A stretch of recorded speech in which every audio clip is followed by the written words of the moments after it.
I have suffered great catastrophes in my life, most of which have never happened. That was Mark Twain. Guys, we have 50,000 thoughts on average in a day. Our minds and our thoughts and everything's all over the place generally, and trying to get focused, trying to know what to do can be a challenge. Psychology is a Latin word, comes from the study of the soul. I'm going to be talking a little bit about conditioning and how we can look at the different forms of conditioning which is making us do what we do, and also all the stress that comes along with it. Listen up for more.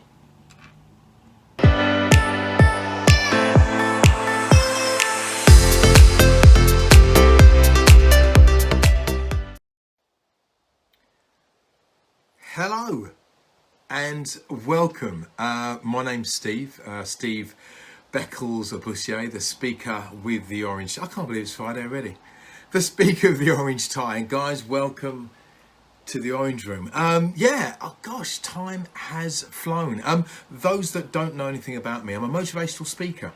I go to schools, colleges, universities and companies around the UK, Europe and in the States. Now obviously we are in lockdown. That's the last and only mention that I'm going to have about the whole lockdown thing. I'm not mentioning it again, but we are in that situation, and for me things have changed quite a lot. And what I mean by that, I've begun to realize, and I often quote Dr. Wayne Dyer, who wrote a great book, Excuses Be Gone.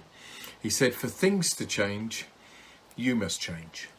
He also said, when you change the way you look at something, the thing you look at changes. And I think that is perfect for what's going on in this environment we're in, because I think it's important to change, because the stuff going on outside there ain't going to change until it's ready. All right, so all you've got to control is you.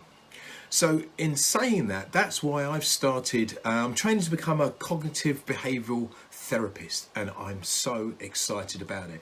I actually started doing these particularly videos things March of last year. Can you believe that? It's nearly a full year. And I initially just started doing it because I just wanted to do the whole motivational thing, getting people feeling good, etc, etc.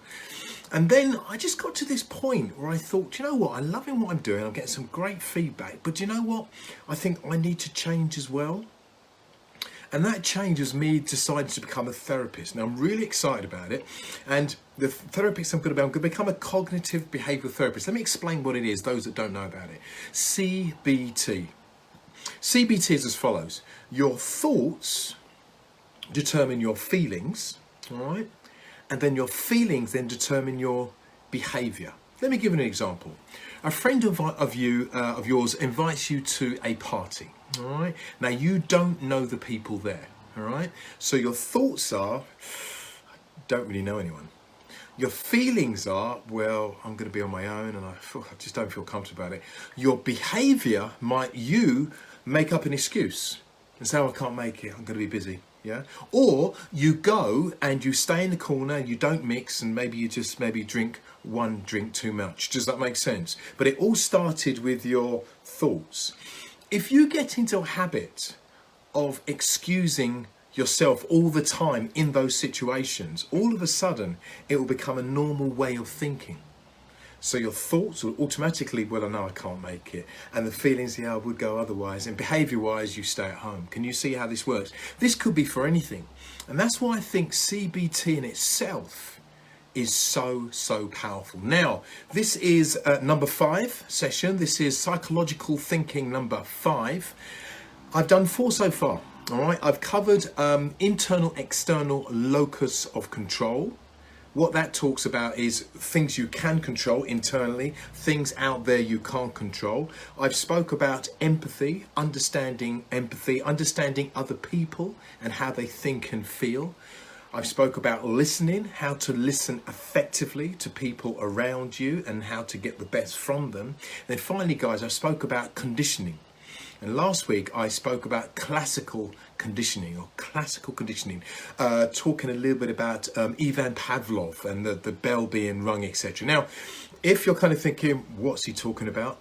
Go to YouTube, okay, then type Orange Online Learning. You will see all of those videos and more, just explaining what those things are. Now, like I said, because I'm training to be a therapist, I thought I'd take you on my journey. So really, that's what this is all about. I finished my last piece of coursework for assignment 2, which I believe was okay. We'll soon find out when the results come in. But I was doing that this morning, and I've got a little bit of work to do after I've delivered this. But this is really great because what it does, it helps me to go in my mind and actually remember the things that I've learned and I've put in my essay. Do you see? So for me, it's a learning being with you at the same time. So it's brilliant. Right. Let's get going. Now, as you know, I always have my props. Now, last week I had the prop was just a comfort because that's conditioning. Yeah, conditioning. Now, as you see, I've tackily, such a word? Well, looks tacky anyway. I'll put an anidin kind of packet on the top of the conditioner bottle. Because if you looked at the strap line, I said, how can operant conditioning be a headache? All right. In this session, you're going to learn about what operant conditioning is and how you can look at what can make a difference for you just by shifting things very slightly. Okay, so let's move the prop out of the way. Okay, and let's get this show on the road. So first of all, let's look at operant conditioning. But before we do, there's a guy called Hank Green. By the way, I'm going to be dropping nuggets all over the place. Oh, by the way, please make sure you have paper and pen ready because you need to be making notes because I'm going to be giving you loads of bits and pieces to learn from. I hope you did your homework from last week. I sound like I've been a teacher all over again, but it is important, and that's what CBT is. If you don't know what the homework is, don't worry about it.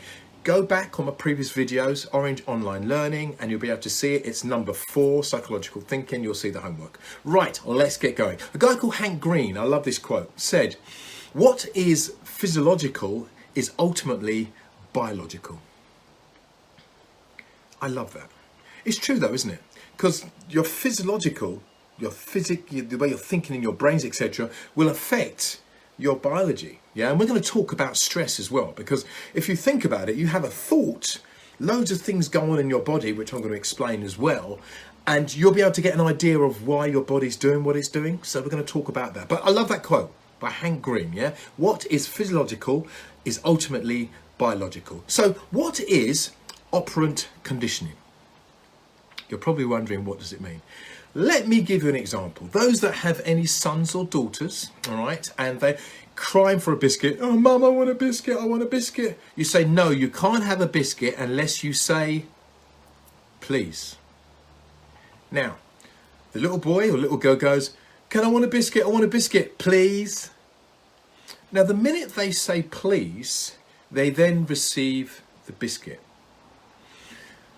The little boy or the little girl has been conditioned to realize that if it changes its behavior, the consequences then change. Do you see? All right. So now it says please, the child says please, it gets the biscuit, because that's what operant conditioning is. It's behavior judged by consequences. So your behavior changes due to the consequences. Okay. So think very carefully about operant conditioning, because this is happening around us all the time. And that's why I said I think operant conditioning can give you a headache, because it's making you do things which maybe you don't want to do, but that's what operant conditioning does. Let me give you another example. You tell a funny joke with a group of friends, everyone laughs. There's your consequence. In other words, you're now funny. Why? Because people laughed at your joke. Does that make sense? Yeah. So operant conditioning is about you judging your behavior on consequences. Now, this is really important because, as you know, I've been a speaker for many years. I want to challenge some of these theories because that's great and I love that concept. But it had me thinking. You have negative reinforcement and you have positive reinforcement. The positive reinforcement is the little child, yeah, that wants the biscuit, doesn't get the biscuit until it says please, all right, and then it gets the biscuit, all right.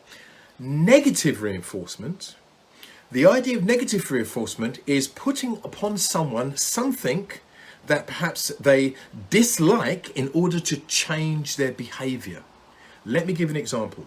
When you get in your car, all right, the minute you get in and you start the car up, what goes off is your seatbelt. Am I right? That little bleep, bleep, bleep, bleep, bleep, bleep, bleep, bleep. And it's bloody annoying, all right? To the point that you put it on and it stops. Negative reinforcement. So what happened? The negative sound, or the sound coming from the car, was getting on your bloody nerves. And so what happens to stop it? You changed your behavior was such that you put the seatbelt on. Does that make sense? So there's your positive reinforcement, is where that little child wants that sweet and it says please and it gets the sweet. The negative reinforcement is when something occurs that you don't like and you have a change of behavior because of it, like the seatbelt, okay? Now, Mr. Orange, as I am, yeah, I love to challenge this because lovely, great opera conditioning, brilliant. However, I think it's not all good. Let me explain. When you put a post up on Facebook, I think that's a great example, okay? And you get no likes, or maybe one like from your mum, all right? Instantly, you have a thought. The post was rubbish. You have a feeling of, do you know what? That's not good. I'm not feeling good about it. And a behavior pattern, you might not post again.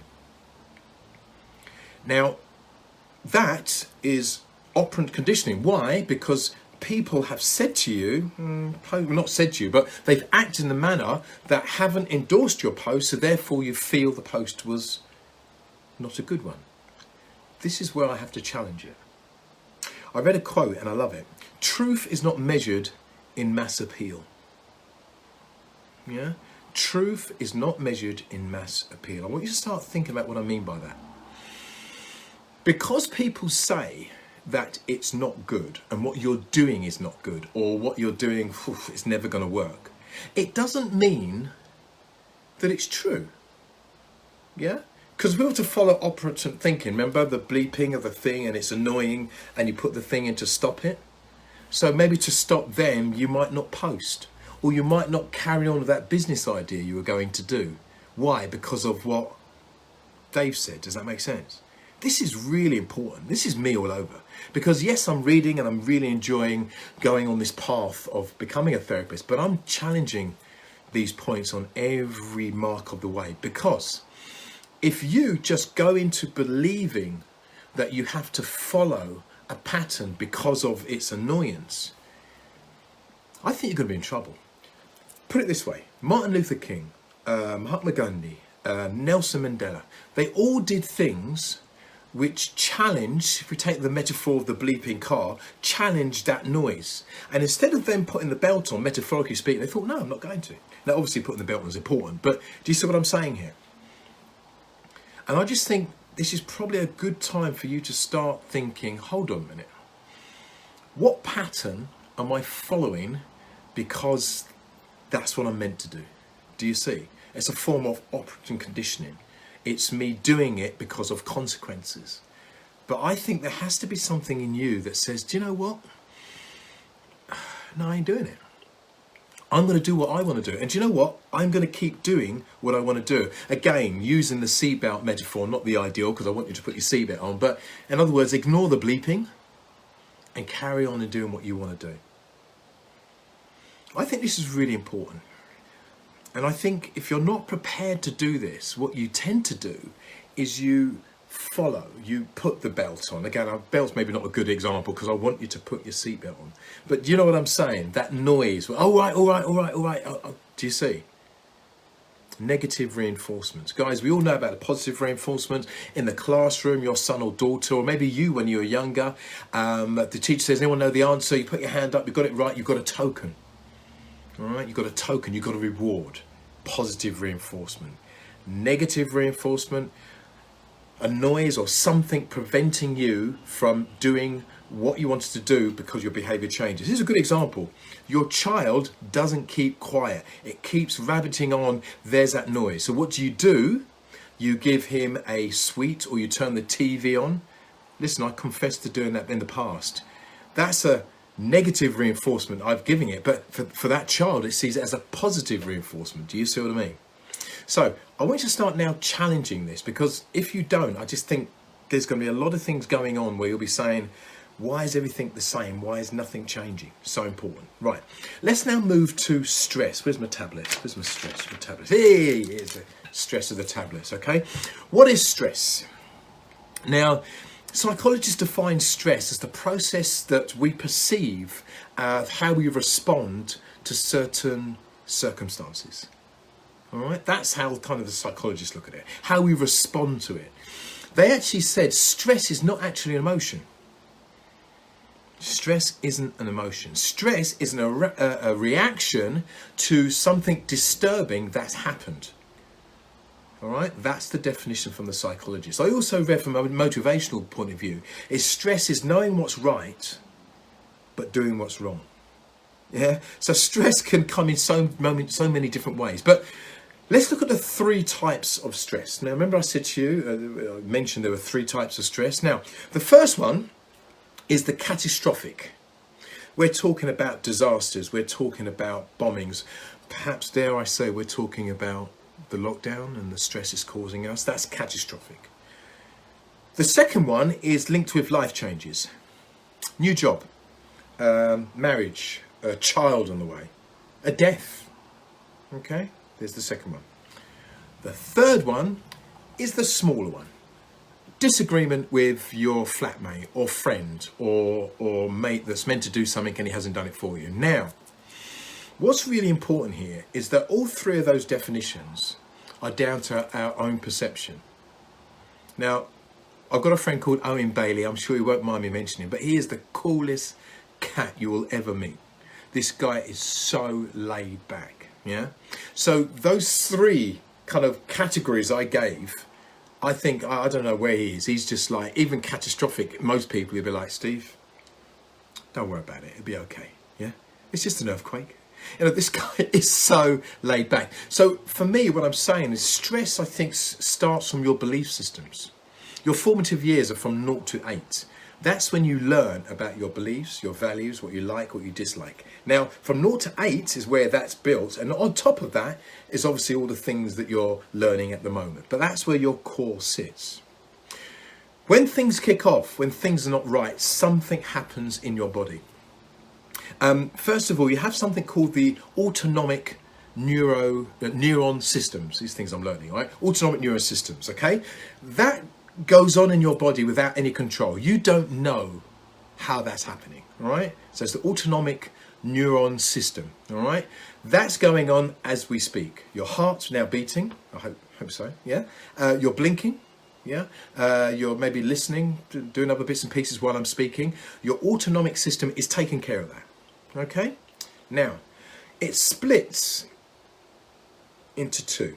All right, first of all, it's the sympathetic nervous system. All right, the sympathetic nervous system takes care of your fight or flight. It takes care of when you're exercising and your heart rate needs to increase. It takes care of all of those things when you're involved in doing activities and exercising, etc. That is when the sympathetic neuron system kicks in. All right. The other one, which is really important, right, guys, is when you start looking at how the parasympathetic system. That's the part of when you are at rest and your body just needs to be at peace. It's at rest and repair. I'm just trying to remember this as I'm speaking, yeah. Rest and repair, all right? So we have your systematic system, right? And then we've got your other system, guys, your parasystem, yeah? That takes care of all of that stuff, your parasympathetic system. So, why am I telling you all this?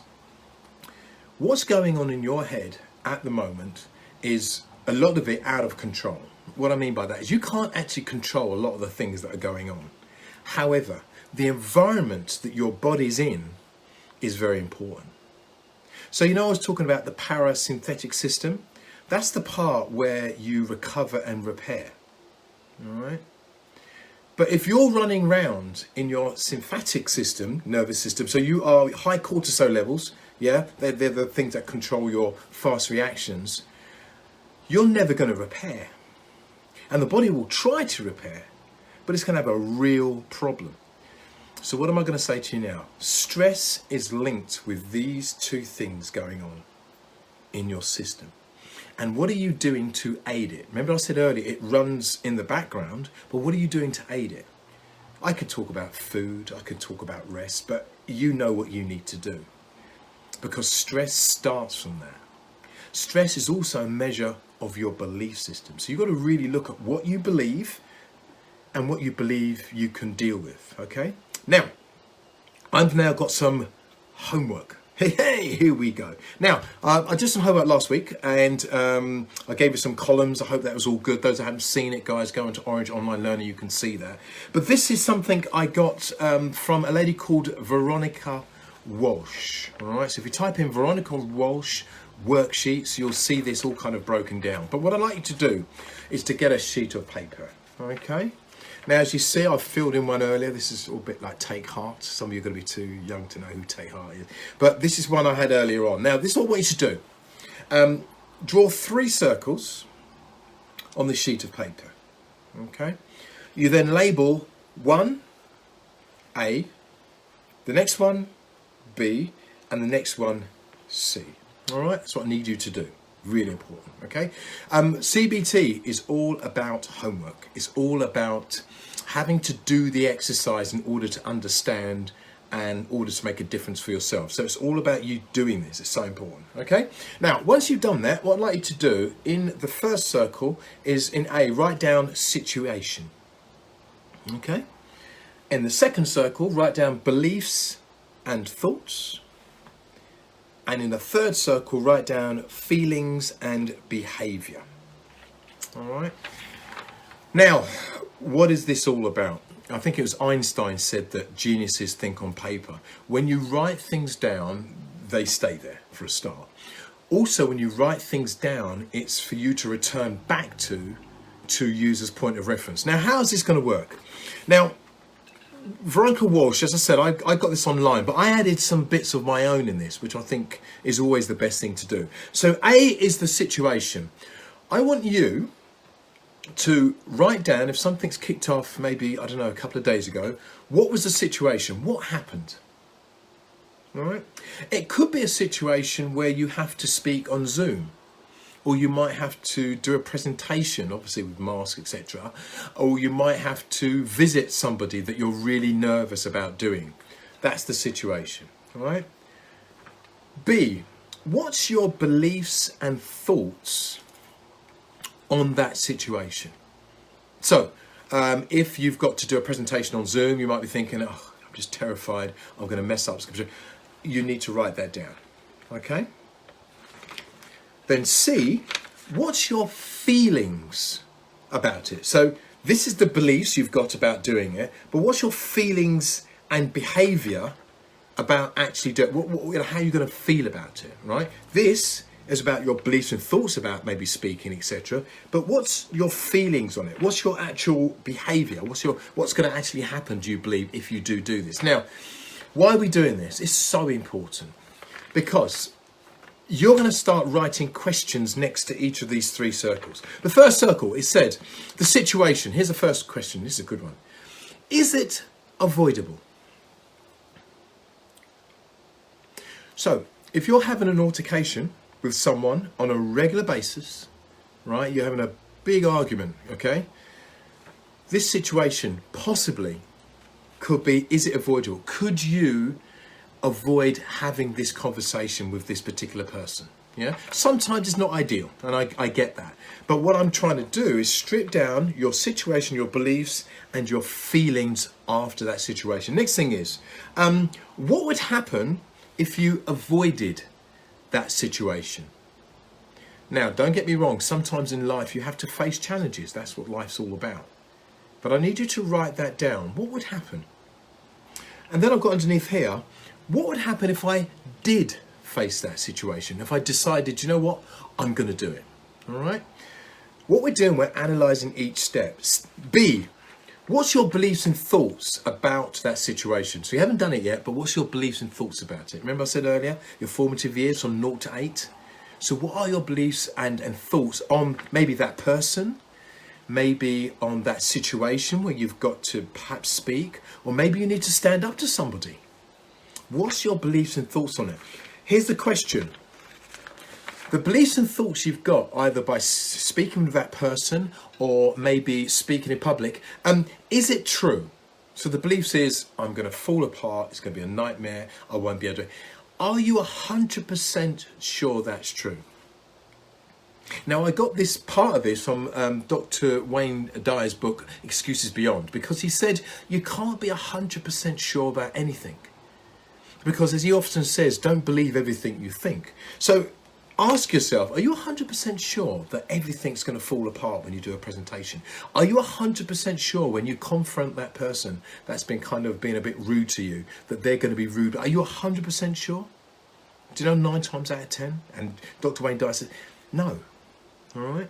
Moving across here, feelings, behaviour. After the event, how does it make you feel? Yeah? How does it make you feel? After the event, how does it make you behave? After the event, what could you do to change those feelings? Now, the whole idea of this is to go through a process. So no doubt you'll go through this once. But what I'm saying is once you've gone through it maybe a second time, you've got a feeling of how things are going to be and how you're going to feel about the situation. Very important. I will always advocate writing things down, making notes. It can make a massive, massive difference. Now, let's just get something straight. Stress is natural. And all the things we've kind of spoken about is about a natural thing that does happen in us. But it's how we deal with it, which is really important. Okay. Now, I'm going to give you a tip, and this is really good. So I've given you kind of this to work with, but I just love this. I call it the Perry Mason technique. I love this. Now, they got a different name for it, but I love kind of changing things up. Now, Perry Mason, those that who are old enough will know he was like a lawyer, and he would be have a case to prosecute the defendant. Now, I want you to be the prosecutor. All right. And you're prosecuting the defendant. Who's the defendant? The defendant is your negative you. All right. He is making accusations about you in court. All right. You're prosecuting him. You know he's lying. You know it's not true. All right. But you have to convince the judge. All right. This is such a great exercise because as the prosecutor, like any case, you must have all of the information together in order to make your case. True? So what am I saying? The negative is you saying things like, he's rubbish at his job.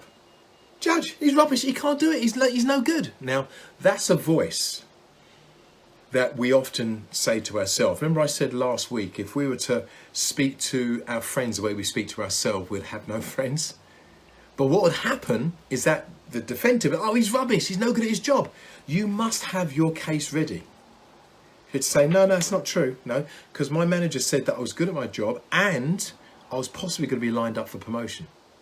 Can you see automatically you're knocking down the defendant? Now, your defendant will have so much information and news in order to make its case. You know that, don't you? Because this world is unfortunately just swamped with negativity.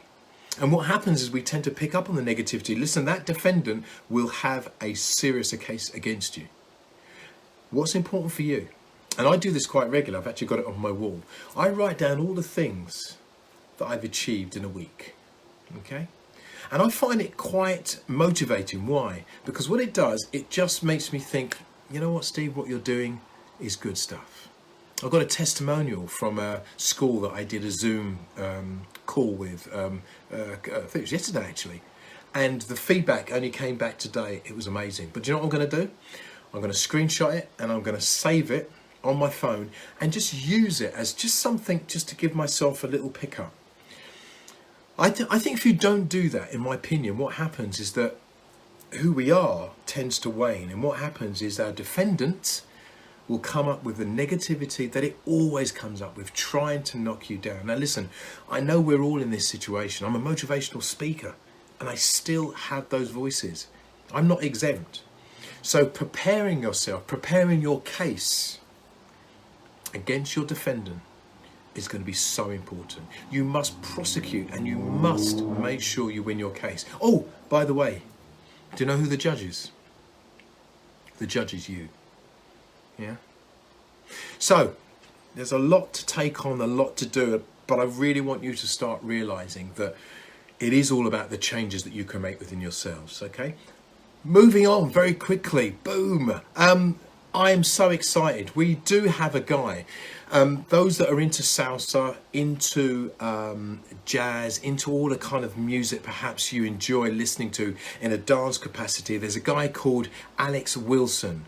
Oh, this guy has worked with Jocelyn Brown, Courtney Pine, Sandra Cross, the reggae lovers rock artist. This guy is a pianist. He's coming on my show with Natalie Ward, my awesome co-host, from 10 till 12 o'clock on Sunday on OSSR. Yeah, guys, please, please, please don't miss this guy. He was born in the UK, but he's got background from, I believe, from Switzerland, Sierra Leone, South America, Austria.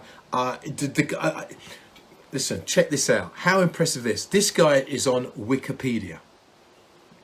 Need I say anything else? Guys, go onto Wikipedia. Not now. Let me finish first. Go onto Wikipedia. Type in Alex Wilson. And you will see him. He is going to be on the show 10 o'clock Sunday morning with me and Nat. We are going to have an amazing time with this guy. He's going to talk about his journey and the challenges he's had. And really for me, and I was saying to a couple of friends only a couple of days ago, I think it's going to be inspirational for those people perhaps thinking to themselves, do you know what? I've got this dream, but I'm really not quite sure if I can make it. This guy is inspirational. So guys, please make it if you can. That's 10 till 12 on the OSSR show. Guys, it's going to be absolutely amazing. So guys, we are there. We've done it. Thank you so much indeed. I hope you have enjoyed the show. What I will say to you guys, which I think is very important, take action. Yeah, take action. Do something about it. Don't just, after this finishes, just switch over and then go and do something else, because that is just really a recipe for just repeating over and over again. We all have to grow, and hopefully I've given you the tools to do that. Guys, thank you so much indeed. I hope you have enjoyed it. I hope you have an amazing day. Oh, day's kind of running out now, but I hope you have an amazing weekend. And guys, like I said earlier, and like I always say, it's not really about getting through this. It's about getting from this. Guys, thank you so much indeed. Have an amazing weekend. Take care. Cheers. Bye.